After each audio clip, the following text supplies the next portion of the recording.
Are we live? We are. Good morning, Giants. We are live with Daniel Olexa here today, and we just are so excited to have him. So welcome, Daniel. Thank you for joining us. Thanks for inviting me, Natalie. I'm excited to be here. Happy Saturday. Yes. Thank you. Happy Saturday to you and to everybody out there watching.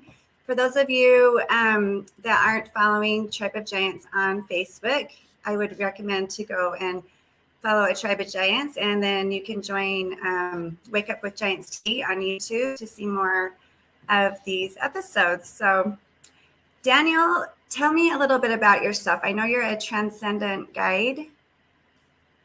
Yeah, I help people to remember who they really are, that we are souls walking around in meat suits, and help them to forget all the nonsense that comes with walking around in this thing and remember who they are in their core of being that is all powerful, to the point that, as Marianne Williamson would say, it's not that we're scared of our limitations, it's that we're frightened of how infinitely powerful we really are. It's time to remember that. Yes, I often feel that same way. So it's I'm glad that our paths have crossed.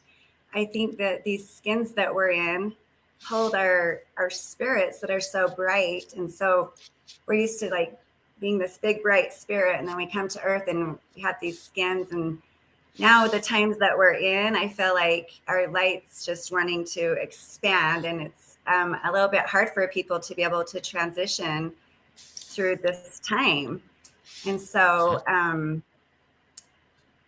I think that what you're doing is awesome. I know that you do a lot of other things. One particular is your trip to Peru. Yeah, go 2 to 3 times per year, and the focus of the retreats on the personal work side of it is to help people remember that purpose. That's what I call soul purpose, is the name of the retreat. And the idea behind it comes from that we're reincarnated. We're back here to live a purpose here. Every time we come into the three-dimensional being, there's a reason and a purpose, and that we sign a contract of what we agree to achieve in that lifetime of incarnation. The thing that sometimes gets missed is that we also choose the blocks that we're going to put in the way, the things that are the challenges for us to overcome. And when we forget that we signed that contract, placing those obstacles in our path to grow over, that we sometimes feel like they're there to limit us rather than learn past and be on the other side of them. So in the work, we do 2 past life regressions during that week, one to the life most closely associated to purpose in this one, and then the one most closely associated to the blocks, so the participants can understand the blocks, how they're actually serving them, and then how to grow past them. Right. So I'm looking at the comments. I'm not super familiar how to post them, so I apologize, you guys, but I will read. Jen Walter just said lessons to learn, ? So I believe that we agree to all of those things too. And it's helped me get through times in my life that like I've went through all this stuff, and I'm like, and my grandma always says, I think that you added a few extra pages in there. Like, I'm like, did I really agree to this? And so, but it's really helpful to like be able to look and say, what can I learn from it? And why are we given that to help us to grow, Yeah, if we sit back and consider everything that's going on in the world right now, from whatever level the pandemic is in currently to whatever other thing is going on in whatever country or our own, we all chose to be here at this moment in time. We're here for a reason. So, we are not. Yep. Go ahead. Sorry, Daniel. Do you that this is like our last, like, so I always say light workers, it's like our last lifetime that we're doing this here. Like, I'm not sure about that yet. I hope so. That would be nice, but I don't know. It feels like there is a big awakening coming. There's a big shift coming, because how do I want to say this? the resistance I'm feeling in the air, like all the nonsense that we get slammed. And I don't want to bash on media here, but that's the avenue through which it comes. I'm making no judgment on what is put in there. I'm just saying that's the avenue through which we get it, whether it's social media or mainstream media or pseudo mainstream media or micro niche media that says whatever it says. We get Mhm. pushed so much division that isn't helping us come together. And it's Right. all based on made up things that don't matter. This color of my skin, the color of everybody's skin doesn't matter. National lines of countries don't matter. They're made up. We're Mhm. human beings. We're a human race. We're all together. And if we start remembering that and working together, we live on this ball of mud together. We better figure it out quick. Absolutely. And I always explain, and maybe this is just how I've created. So I love talking to other people that we're all on the same kind of path and vibe, but Mhm. we all emit like a ray of energy, say, around us. And it goes around, that energy goes around the whole world. So if each ray that we emit that's what, the energy we're creating around the world, but we all are one. So That all we of are. that energy comes together. And the way I kind of play in that same space is think about the light that comes from the sun, and we call it the visible spectrum of white light. And there's frequencies on the other ends of the visible spectrum. But when the visible spectrum of white light goes through a prism and we get the 7 colors of the rainbow, that's us. And we each, in a metaphorical way, we each vibrate at one of those colors of the rainbow, say. Mhm. But when those who vibrate at the orange color start judging those who vibrate at the green color or the blue color and saying they're wrong, the light can't come back together to be the full spectrum of white light. Rather than accepting that we have differences, and in those differences is what actually creates the grand vision of experience, we get way too entrenched in the nonsense, which all comes from limitations of thought, limitations of physical three-dimensional being. Come back to what's truly in here, in our core, in our truth, and a lot of that stuff just doesn't matter anymore. No, it doesn't matter. So I call that the rainbow light, and it reminds me of the tribal story of the white eagle. I'm not familiar with that one. Oh, you're not? No. I'll have to tell you about it. It's basically like a metaphor of transformation too, and the natives have talked about, and other cultures and other tribes, or we all come from different places. A lot of us might, like, I don't know if light beings come from the same place. It's like not, I don't know that much about it, but I know that throughout the world I call them tribes, so we'll just say that, Okay. like, different tribes, that we all basically believe the same thing, and the leaders have taught the same thing, and we, without knowing each other, we just have this knowing and this remembrance of what the purpose is. And so the white eagle was, taught, like, that this time would come. Like, everybody's been saying that this time's going to come. And so because we have been, like, so blocked from everything, and conditioned, or whatever you want to call it, we're now remembering, all of this. And so it can be a grueling process, though. Oh, very much so, because the inertia of everything we've learned is so hard to overcome. It reminds me of what Don Miguel Ruiz and his two sons in their books call it: domestication. We're domesticated to culture, we're domesticated to family, we're domesticated to so many things that teach us limitation. And Yes. it's a known thing. It's hard because there's a there is a physicality and an energy to that it gets in the way of remembering who we are when we slow down and just start being. Mm, Yep, different bands of the yeah. same tribe. And why is that so hard for us to, I think to on one do? level it's because it's so familiar.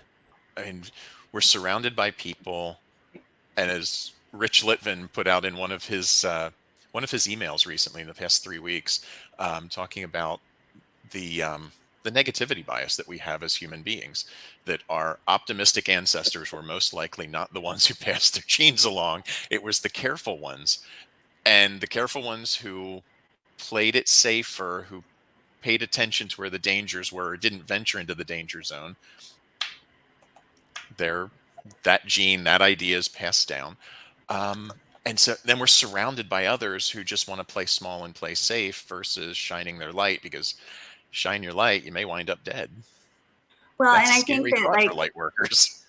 absolutely. And I think that, I'm a big fan of the Akashic Records, Mhm. and I've been exploring all that and doing major clears through all of my lifetimes. And like, as I remember what's happened, and even just going back through my ancestors and what is passed on through DNA, as I remember, I'm like, I'm tired of this. Like, I've done this so many times, and we all have. And now we're like, still, like, we come in this time in history or whatever, and we're still like clearing out those Akashic records and wiping the slate clean, because we're like remembering, like, Mhm. who we are. We've always had to hide our gifts because we would die for them, like, Mhm. because we had them.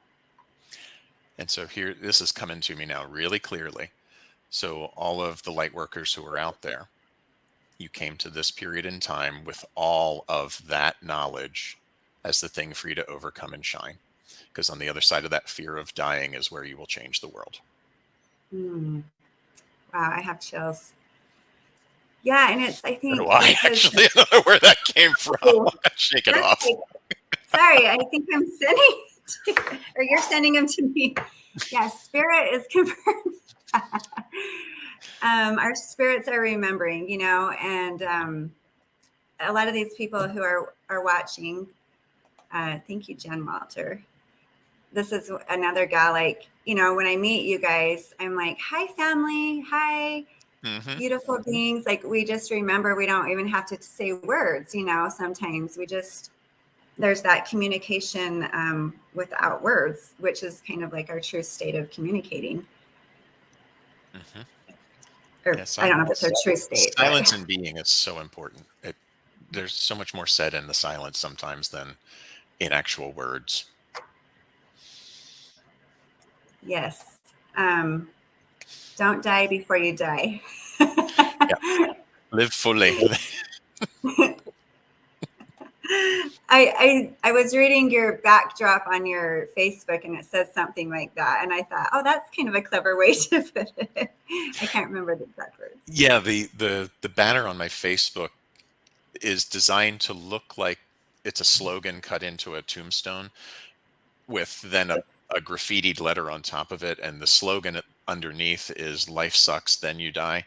And there's a Mm-hmm. W over the T that says "Life sucks when you die," and it's out there for those individuals who chased the dream, or what they thought was the dream, whether it's a particular relationship or a particular career or a certain level of income or a job title or something, with the "I'll be happy when I achieve these things." Mm-hmm. And they got there and found out they weren't, because they had put so much of their life into this external representation, and they died. They just gave up actually living, to then it's all about the stuff. When you can still have the stuff, it's about changing your relationship to the stuff and being whole here. Right, and that comes along for me with attachment. Would you agree that, like, we don't need to be attached to those things, and when we don't become attached to things and we let go of that part that takes us over, like we're slaving every day to work to pay for this and buy this and do this, when we just let it be, all those things come more naturally, for me anyways. Hmm. And And so, it's the shift from attachment to connection, which is part of what I teach when I'm teaching life coaching, and particularly our level 2. Um, the idea of attachment, that there's only one thing or a limited number of things that can possibly provide happiness. But what does that thing do for you when you step back from the representation of the singular into the energetic of how is your life different when you imagine having that thing? That's where all possibility opens up. Yes, I like that. I think this is Nick commenting. So Daniel is masterful at raising the dead. And I love that because so many of us are here on earth not living, we're dead. Hmm. And so a lot of us are waking up, and that's kind of like what I think the whole goal is here, is just to wake people up, because they all know it's coming. They all know that that's what's happening. We all have this sense, that that's what's happening. So Hmm. Yet the thing I wanted to mention earlier that just popped back around for me is, how do we know it's coming? Because the more negative voices are getting louder, trying to mm. stop the light and the awakening. And it reminds me of the concept of oh, now I lost the term. It comes from behavioral studies where extinction response, right Oh. before a behavior is trained out, it will flare up wildly to get attention. And if you don't pay attention to it, it'll just quietly fall away. But in that last moment, it will do everything it can not to die. Mm. Start ignoring the nonsense around you. Start ignoring the stuff that's pushed on you to create fear, to create division, because it's not serving anybody except those who are pushing the division. Yeah, I think that fear is what is the division, or what pushes the division. And there's definitely a divide.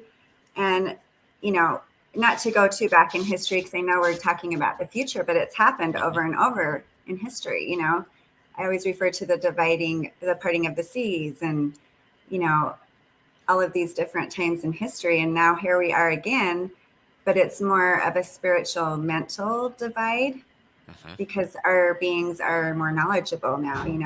We're so evolved. And so I have felt the shadow big time, and I've learned to embrace the shadow, and to honor it for what it's teaching me. And as soon as I don't give that fear, like Hmm. the fear emotion to it, then, and I just honor it, it just goes away. Like you said, it doesn't work so hard to stay there, but what you feed will stay there. So it's an interesting game to learn. It is. It reminds me of the work of Debbie Ford and her book Dark Side of Light Chasers. That in exploring the shadow, we tend to push it away because that's not us. I I can't believe that I exploded at that level of anger. But that part of us exists for a reason. And when we disavow it, we are not experiencing ourselves as a whole, complete human being. And Mm. that classic phrase, what you resist persists, it just gets louder because it wants more attention, because it has that thing going on too. But when you embrace it, recognize it for its value, and maybe I don't need to blow up at a 10, but maybe like a 2 or a 3 is appropriate here. Dude, Rock on. I'm struggling.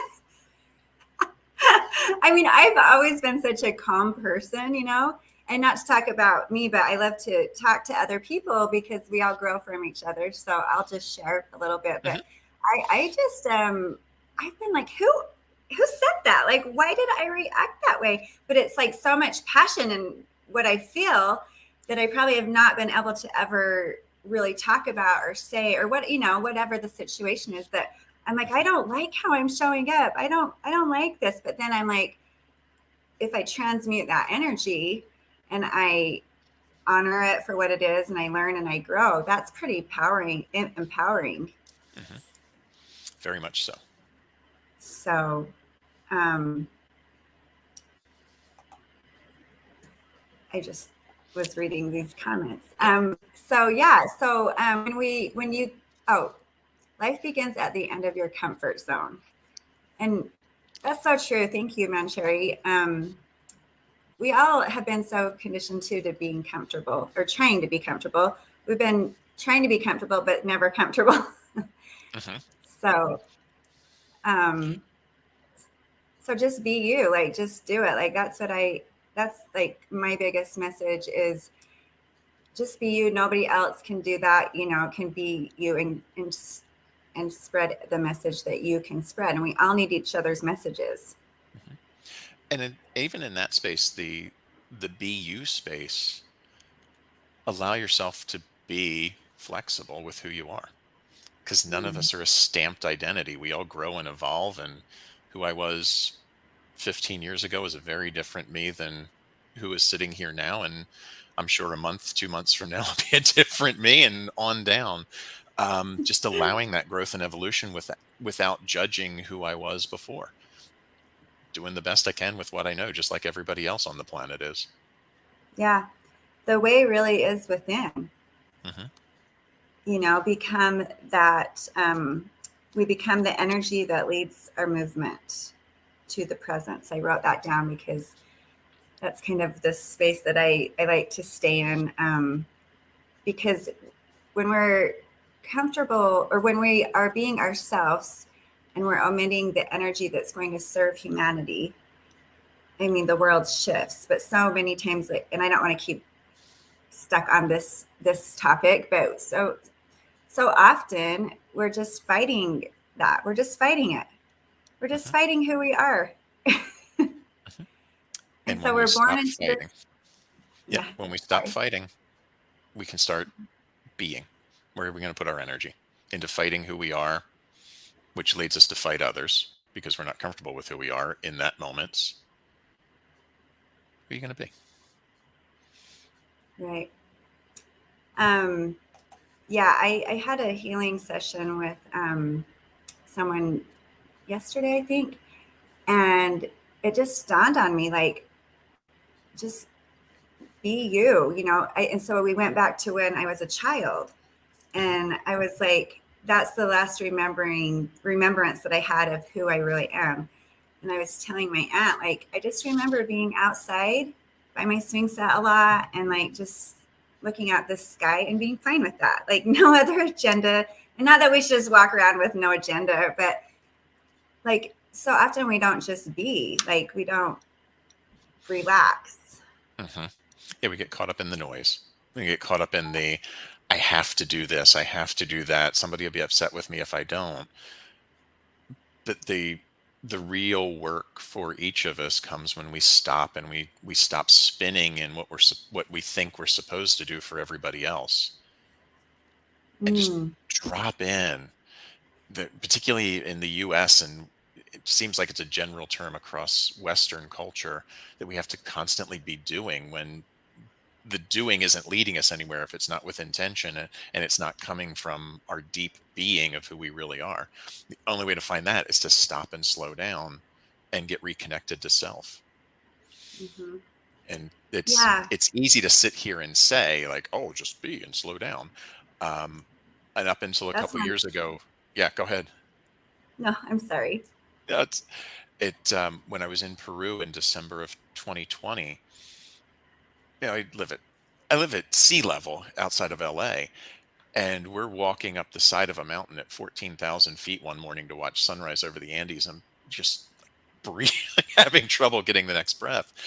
And I realized this is what true presence is, like being present with every breath, because for a second it's not there.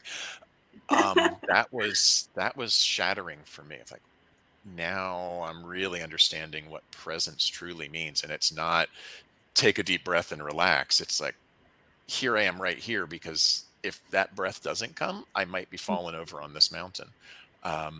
Really made a big, big shift in my way of being. Mm.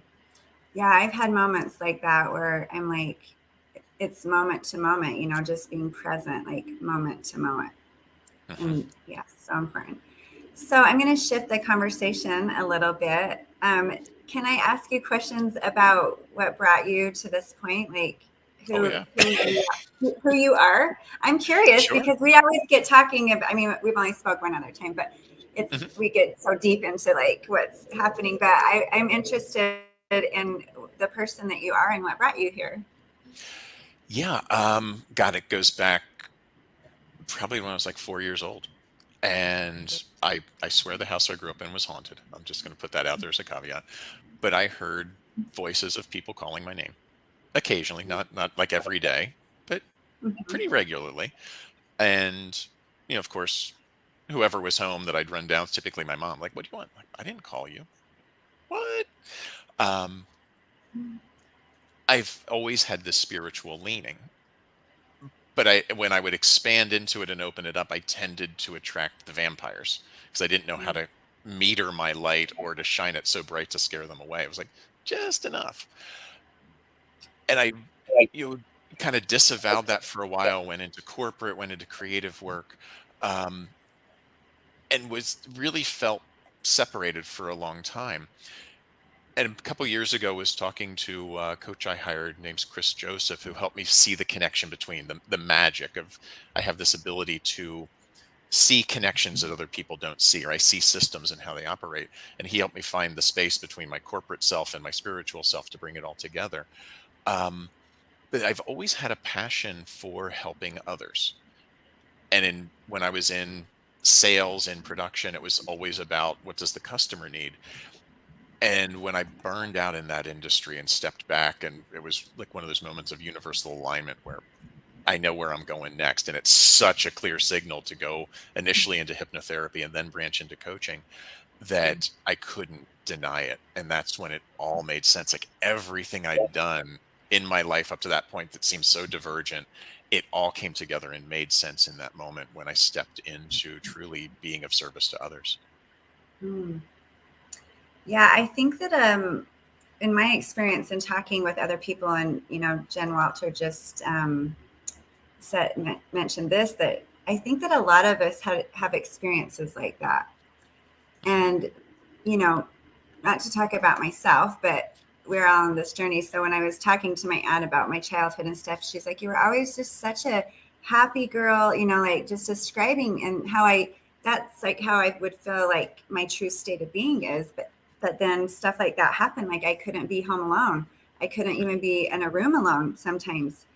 And I remember like even being asleep, like feeling like people were poking my back, Mm-hmm. And then it was like when I was about 8 years old, my grandparents always prayed and stuff. And so that was kind of the source that I was brought up with. But so I learned to pray and breathe. And so then I learned like, I'm not going to like these things, like you have to go away, like I can't.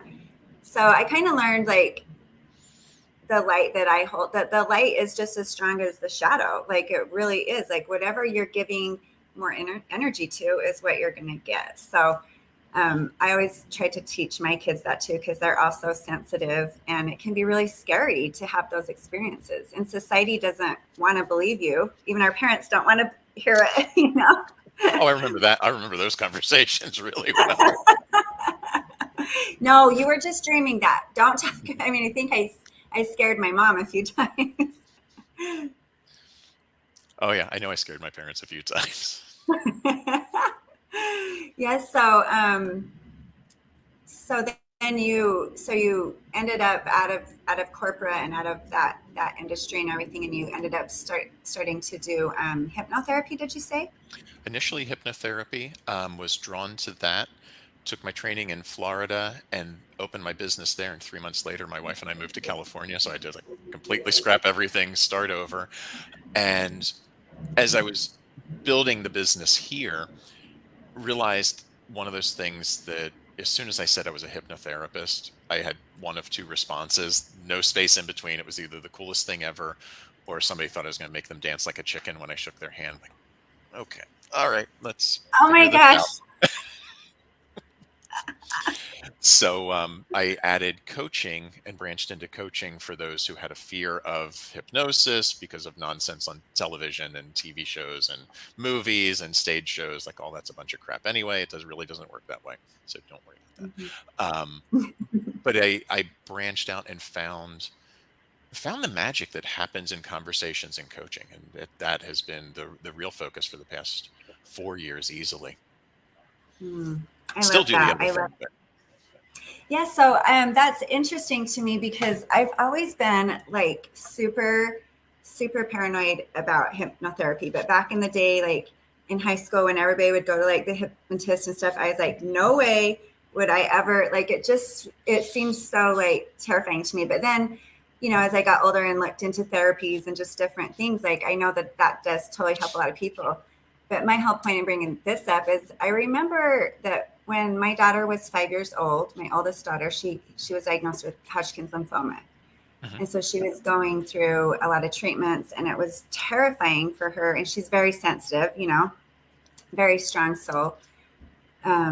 It was scary for her to go through, every time she had to get poked, And so I remember instinctively just knowing to I would touch her face. Like, for one example, she was like laying on the bed, getting ready to go under, and I would touch her face and I would just look in her eyes, and we would create a story around like writing. She always wanted to ride a horse.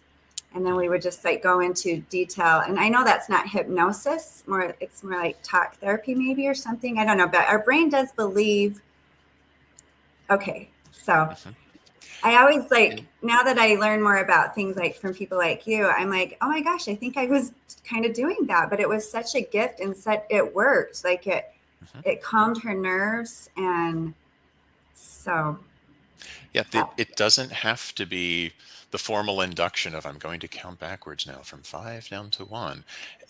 That place of just storytelling to bring relaxation and drop the brainwave from the beta where we are now having this conversation down into an alpha, which is daydream level, or the one below that, which is theta, which is those are the two where hypnotherapy work is done, either in a deep alpha or a theta state. Anything that helps to calm a person into that place of relaxation where the churn of this monkey mind is calmed down, it actually is a form of hypnosis. Like driving in your car and forgetting you go from home to work and you suddenly wind up in the parking lot like, wait, how did I get here today? That's did hypnosis. I even see where I was going? Yeah, that actually is a form of hypnosis.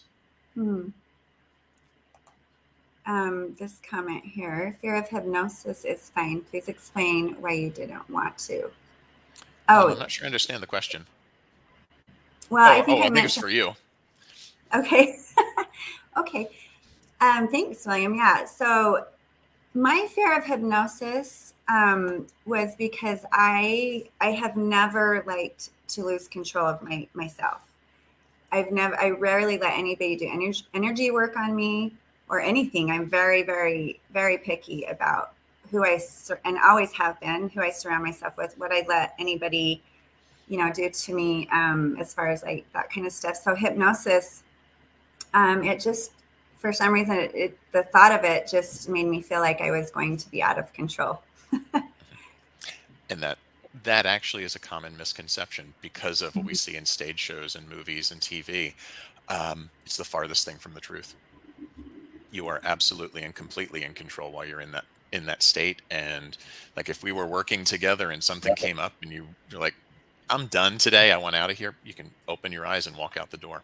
I have no control over any client. They are fully in control and fully aware at every moment of the session. And they remember the entire thing.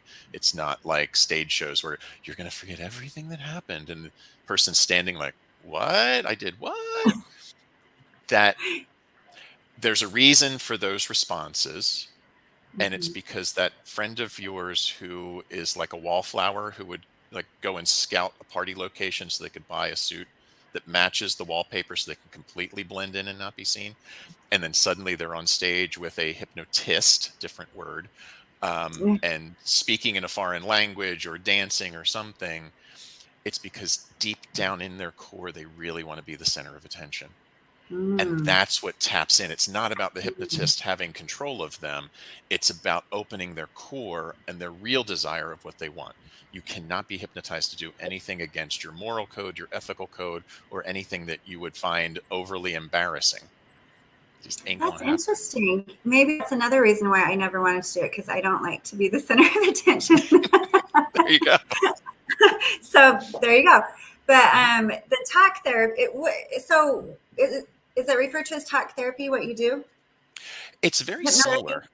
Yeah, okay. The difference between traditional talk therapy and hypnotherapy is that when we add in the tool of hypnosis or the state of hypnosis, the churn of all of this is quieted, and we're actually having direct communication with the subconscious, the beliefs. Where did the beliefs come from? The emotions. Our subconscious is the root of our beliefs, where we hold all of our emotions around things.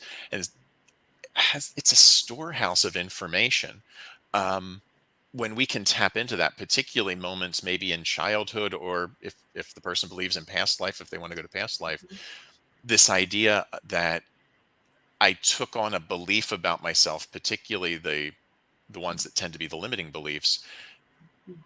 If we can go back and understand that situation from an adult perspective and see it differently rather than being experiencing it as the child who was there in that moment, we can start to break down some of these limiting ideas around who we are, what we deserve, what we're allowed to achieve, and how we can better show up to be that shining example of who we want to be in the world and affect the change we want to bring. I love where this conversation is going, because I think it's such a useful thing for those of us going through transition. Mm-hmm. Because so I was working with Carrie Tomlich, and that's who I did the healing session with, and She's so awesome. amazing. And she just did the most basic things to me and really taught me that I can do this. Like, I can ask myself these questions. I had forgotten about muscle testing and like all of this stuff. And so I was telling her, I don't know why I am reacting the way that I'm reacting to certain things, just that's so out of my character. And I kept blaming it on trauma that had happened. You know, my house started on fire and burned like eight. It's just a past life thing. Don't worry. Mm-hmm. 8 or 9 months ago. I don't even, anyways, but I handle like trauma pretty good, or like, I really am good in those situations, you know? So I couldn't figure out why I was showing up the way I was. And then something came to her about a past life. And as we got talking, and it also flowed into my life now, and things that I were actually thinking had caused that. And this life didn't, because I was able to see, like, my mom didn't do anything to, you know, nobody did anything to me that we tend to blame other people for. It was me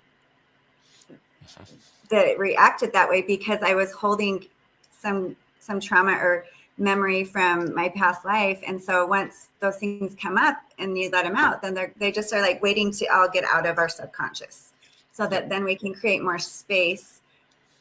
This is how I see it. So I'm glad you're shaking your head. You're spot on. And the thing that I find helps in conversation in those moments is we'll tend to, when we find those things that have been running in the background for a long time, we tend to judge them. I can't believe that's still there. Ah, it's been serving us up to this moment.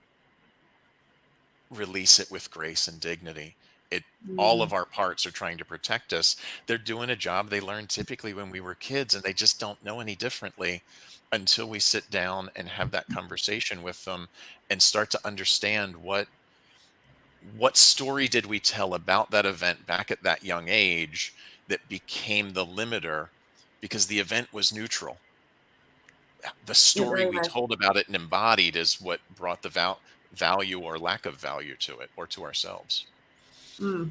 That they've all, Yeah, I and have then you're, chills all over, even on my yeah. toes, because I feel like this is such an important message for the collective, or not message, but for those of us just awakening, you know, to Mhm. know, because it's a scary thing and it's a real thing, and it creates self-sabotage, and you just get tired of dealing with yourself because you don't know like what is going on. And so, like, I had found a family history book that my great grandma had wrote, and it was just really interesting how her story aligned with my past lives too, like a lot of the trauma and stuff, or, you know, experiences. um, and then another point I wanted to make is that we're releasing all of these things because we have shifted our we have shifted energetically in the solar system. We've evolved, and we don't need to hold on and protect ourselves like we did in those past lives.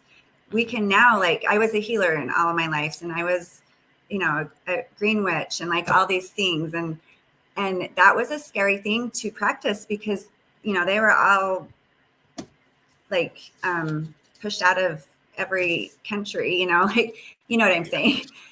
We don't even need to go back into that. But now those things, especially like during this pandemic and during what's going on with healthcare and stuff like that, like the gifts that I had in past lives, if I as I begin to remember them, are really serving and have served me even in this life with my children. You know, I have 5 children. When my daughter had cancer, like I was awoken to that gift of being able to do this storytelling with her and many other things, and using, you know, nutrition to acclimatize the body and stuff that doctors never told me about ever.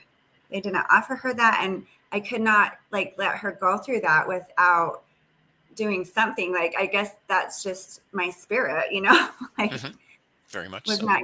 So I'm very grateful that I had those.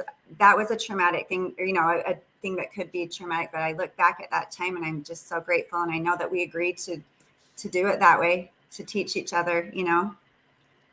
It's in your being, part of your DNA. Yeah. And you remember it and it comes forward. Yep. It's all about the remembrance. Hugh Jacobson, we are not being hypnotized right now, focusing on the words that are being presented to us, create understanding and observation. You're essentially being hypnotized every moment of the day. It's where you put your attention. Watching cable news, whichever choice you put onto cable, it's all hypnosis. It's repetition of the same boring message over and over and over. Yeah, it's programming. Yep, it's programming, and potentially even family story, family culture, national culture, whatever cultures we find. It's all a form of hypnosis because it's an indoctrination to something that already exists, and it slides past our filters to become a way of being. Yes. It's all around us. It is. We create everything, like each moment, because of that. So I wanted to also pick your brain a little bit, or see your thoughts around something that's been coming to me a lot, that in the past I would have thought I was crazy for saying, but none of that applies anymore. So the earth, I mean, does this resonate with you, that the earth is divided into different chakras? Oh yeah. Okay. Yeah. I can definitely see that. And I can see the human race divided into different chakras. Ooh, that's for another topic, because I've never thought about that, which is weird. Yeah, Because there will always be those who operate at survival level, and there will be those who operate at self-actualization, self-realization. But you know, just really quick for the moment, think about in the past 6 months, all the complaints around one particular or two particular billionaires going to space, and how much money did they waste doing that when they could have saved the world?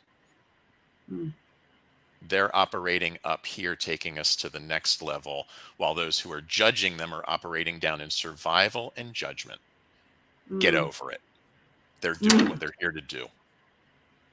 If you want to make a change in the world, stop complaining about what other people are doing and start doing something for yourself.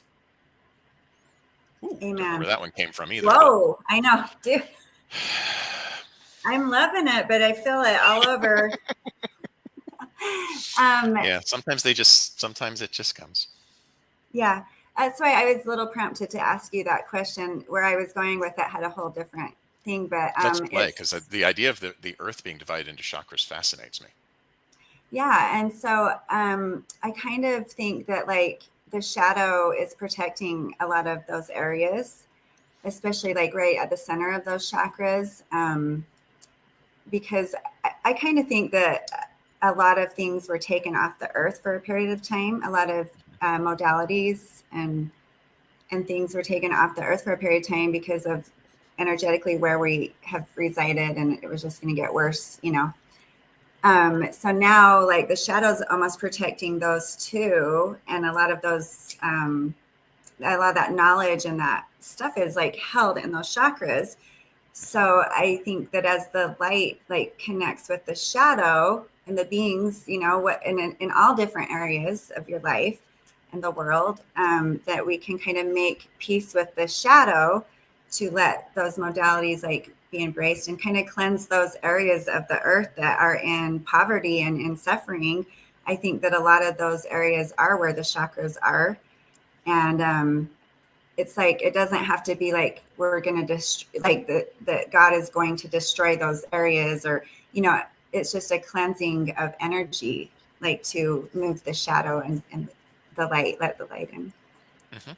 Oh yeah. And that's just taking that idea to how can those of us in the developed countries help those who are in those places, and even within the developed countries there's that scale. How do we take it, this is going to sound weird to say, how do we take it past commerce and turn it into connection? And I'm Okay, not so saying commerce is bad, because I'm not about that at all. I'm very much a form of no, what do capitalist. you mean by commerce? I just want to make sure I understand what you mean by commerce. That so much of help and aid turns into financial gain for some, that maybe Mm. extreme financial gain, which is a judgment word. I get it. I have no problem with the um the exchange of currency. Don't get me wrong there. I'm a full-on capitalist. But how do we help? How do we be of service to those who need it, and be and come together to raise the Mm. level, raise the vibrations of the planet? Yeah, that is exactly, like, that's kind of where the missing like link is. And Mhm. what I've discovered and experienced, even, you know, just through like losing my house and being put in a situation like that where I was literally homeless, like during a pandemic. And, you know, and I'm not saying that to, because that is a huge blessing to me, because what I realized is that there are people that have financial, you know, have tons of money, that have the ability to help other people. And it's tax free, you know, if you do it like in a lot of, I mean, that's just one example. But if everybody knew of these things to do, they could help, you know, put their funds like across the world, or don't, you know, to where it's not being controlled and the money's being used. And like people like us that travel to those areas are able to do, I mean, I haven't traveled anywhere, but I'm going to. I've traveled a few places, but you know what I mean? Like, I love your stories of where, and I love seeing like what you've done. And so um, that's kind of what I hope to experience soon. But we're not able to do that if we don't have the finances to do it, or, you know, so it is coming together. Yep. And yet we are also fully capable of creating them when we I step I into that learned space of ultimate power. I learned that. Yep.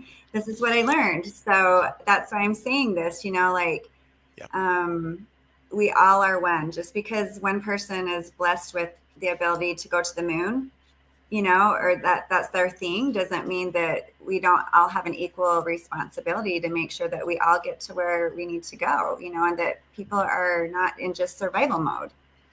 Hmm. And the funny thing is, there's a there is a calling of those of us to help rise. Also consider this as an idea, that if we all sign a contract coming in for an experience in life, some of us sign a contract to be in survival mode because that's what we need to learn. And we Mm. can't save everybody.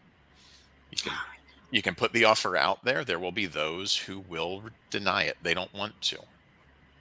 That's part of their journey. And it Yeah, will always be that way until we I know. up level. I know. So just accept it, right? Hmm. If the Earth is divided, do we need more XYZ before a planetary shift? Why awareness is important. Thanks, Jen. Hmm. Yep. When we come at it from a place of observation rather than judgment, and it'll Mm, open up all kinds of possibilities, that what's possible is possible outside of judgment. absolutely. And also non attachment, like not being attached. So I Hmm. would say those are two major things. Yeah. Connected to the And flow. acceptance, you know. Hmm.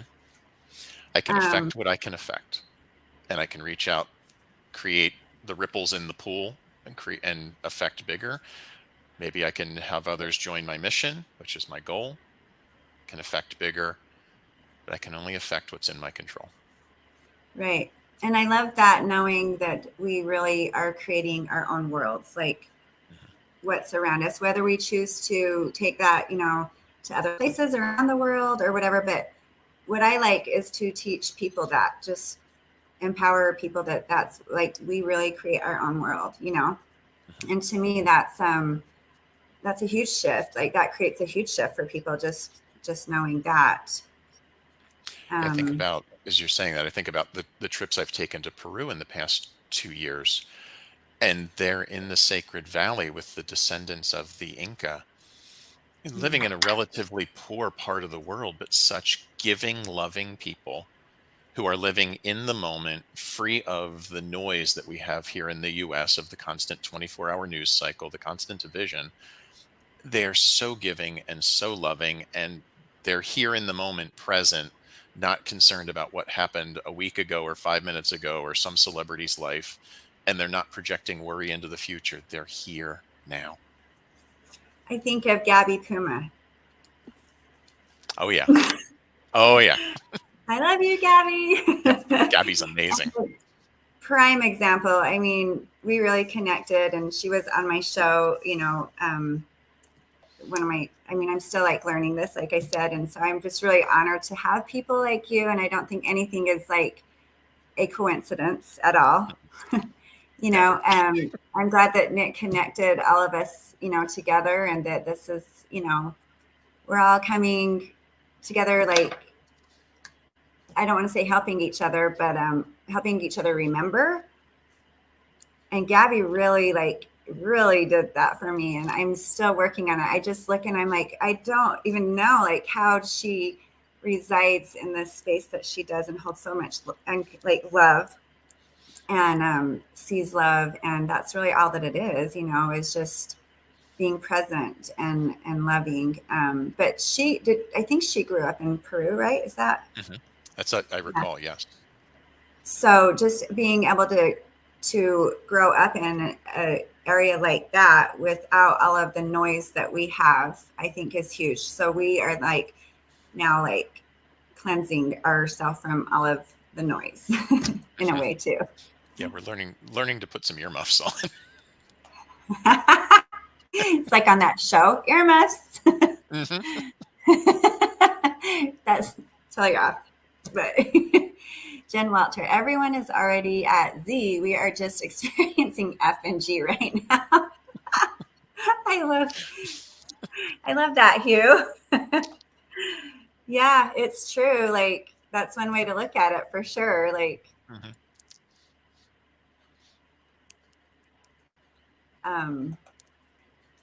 So is there anything that you want to share with us? We have a couple more minutes, 10 more minutes or so. A thought that's popped up a couple times in this conversation takes me back to where we were a little bit earlier, and the idea of breath and presence, and the experience I had in Peru the first time of being somewhat separated from my ability to breathe easily, and how that dropped in to allow me to be really present and just shut everything else off. It reminds me of a concept that a friend of mine, I used to teach scuba diving as well, and what my fellow instructor was also a recovery diver. And these are people who dive in some of the worst conditions possible, like rivers, dark water, lots of tangle opportunities. And he said, you know, they had to train in equally challenging situations. And one of the tenets of that work is, if you have air, you don't have a problem. Because let's say you're diving in dark water, you're diving with a line and you get tangled, it's really easy to freak out. Been there. But when you freak out, you go through that tank of air on your back so much faster. So you look at the gauge, if you have air, you don't have a problem. And it hit me a couple months ago, bring that concept above water, bring it here. We live in an abundance of air all around the planet. If you've got air, you don't have a problem. That's so moving to me in so many ways, because everybody knows me knows that I have struggled with anxiety, you know, for a while. And like I said, at a young age, I learned to pray and breathe. And I don't even know who taught me about the breathing. And then when I got older, about 2018, I think it was, I got certified as a yoga instructor and really like learned about the prana and like all of the and how we control pretty much everything by our breath. Mm-hmm. And I always, of Mother Earth, they're into chakras too, and stuff like that. So breathing through like those chakras also helps alleviate and heal Mother Earth, because what we're omitting from our breath is what we're omitting and putting out there, and that's what's controlling the frequency and vibration of Mother Earth. I mean, everybody's does, but do you know what I'm saying? Very much really so. like roundabout way. Mm-hmm. Yeah. Yeah, the energy we put out as a species manifests in so many different ways around the planet. Yeah, but breathing is where I was going with that, and scuba diving is probably being hypnotized and scuba diving are probably the two things that I will like. And I love the ocean, and I want to do it. I want to do the things, but just even hearing you talk about it, I'm like, I would have to have an instructor like you, because I don't know. It's definitely a thing for me that I am, working through. But I guess when you're underwater and you don't have air, then you learn really fast, like how important that is. You learn quickly, but you pay attention to the gauge. It's a very safe sport. But yeah, you learn. You learn like I need to be going up here now. Yeah, it's just that whole, I must have something going on with like not being in control of my body, maybe a past life, I know I was the other day in our session, it came up held down. So I don't know. She's like, I don't know if you were held down underwater or what, but there's so many things. And I guess like doing stuff like that maybe helps us overcome them. I think so, because I know I have this fear of drowning that comes up every now and then. Like, Mm. that's kind of interesting. That's floating in the background. And I've had it come to awareness while I've been diving a few times. It's really disconcerting. Like, okay, just breathe. Again, going back to the breathing, breathe Like and calm in down. the You're fine. Yeah, I think, and that's why it's so like important to clear those Akashic records, or like clean that slate, even in this life.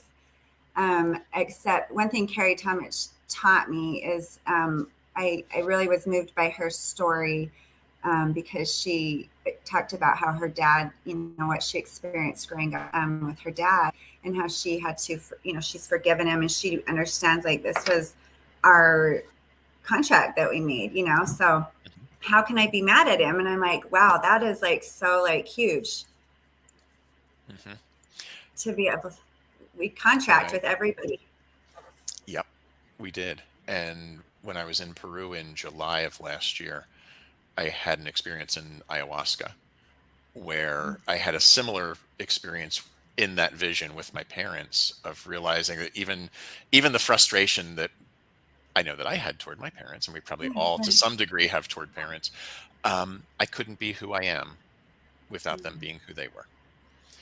And then that suddenly became a true statement for my grandparents, my great grandparents, my great great grandparents, 7 generations back, in this vision of that geometric spread of people all had to be exactly who they were for me to be who I am. And that was just this moment of profound relief. Wow. Yeah. I just saw this from Tana. Yes, claustrophobic. It's huge. I actually drowned when I was 3. Hmm. Wow. That's, definitely things like I didn't know that about you, Tana. Thank you for sharing. And then, Hmm. Thank you. yeah. So, and it's just understanding too, like things like that, that, yeah, I just lost my train of thought. So it looks like we're coming up on the last minute. So what are you doing right now? Like, tell me where you're at, like right now, what's going on in your life? Preparing to move. My wife and I are relocating from Los Angeles up to northern Sonoma County in about 8 weeks, Oh, and going to be super super grounded out among the vineyards and continuing to expand and offer services to those who want to get out of the noise and start living again. yeah, I love that. It's a beautiful area. I love that area. So good for you guys. And I love to see that you and your wife are living like, like being. And I see that she's doing work in the world too. She's a beautiful, beautiful woman. I saw one of her TikToks, and I loved her flower crown that she had. I Oh, was that's like, a okay. friend of mine. That's actually a Oh, friend of mine. That's not my wife. Oh, but I did see pictures of you and your wife. She's beautiful. Yeah. So that is so, like, I love that. And I just, like, I'm all about, like, women and men, like, people need to start gathering again and doing, like, even if it's not ceremonial, it's still intent and using, like, what Mother Earth gives us to, like, incorporate it into our creation of who we are. I love that. Very much so. Yep. We learn to be again. Yeah. Be amongst each other. Well, and it is all about coexisting, like, ultimately that's one of our journeys here on earth, and why we were given, like, emotions, and why we were given, like, all of the things that we were given, because we have to master them. And it seems like, love you too. And it seems like the more that we go down that spiral and we dig and we think we're healed, the deeper and scarier. And, like, then all of a sudden I'm yelling at people and I'm like, why? But And the funny thing there goes back to that idea of judgment. When we find ourselves in those moments, something to remember is your subconscious mind will never allow you to experience something you're not ready to process. And that doesn't mean that because you're ready to process it, it's going to be unicorns, rainbows, and singing kumbaya. It means you've gotten to the point where you're strong enough to be ready to, and see it from that perspective, that I've grown and evolved to the place where I can now hold space for myself to process this next realm of emotion, because that's where the growth is. Right. And then we realize that we get to live. Yep. So I'm going to end it on that note. Daniel, so much love to you. Thank you so much for sharing your morning with us, and just you have such great energy that you bring, and so calming to me. So I just so appreciate you and your message and all that you do. You're welcome. Thank you so much for the opportunity. Happy Saturday. You're welcome. Happy Saturday. Thanks for watching, Giants. If those of you that aren't following Tribe of Giants on Facebook, go ahead and follow them. And if you want to join Wake Up with Giants on YouTube, then you will get alerts for these shows. And all of you have a great Saturday. Thank you.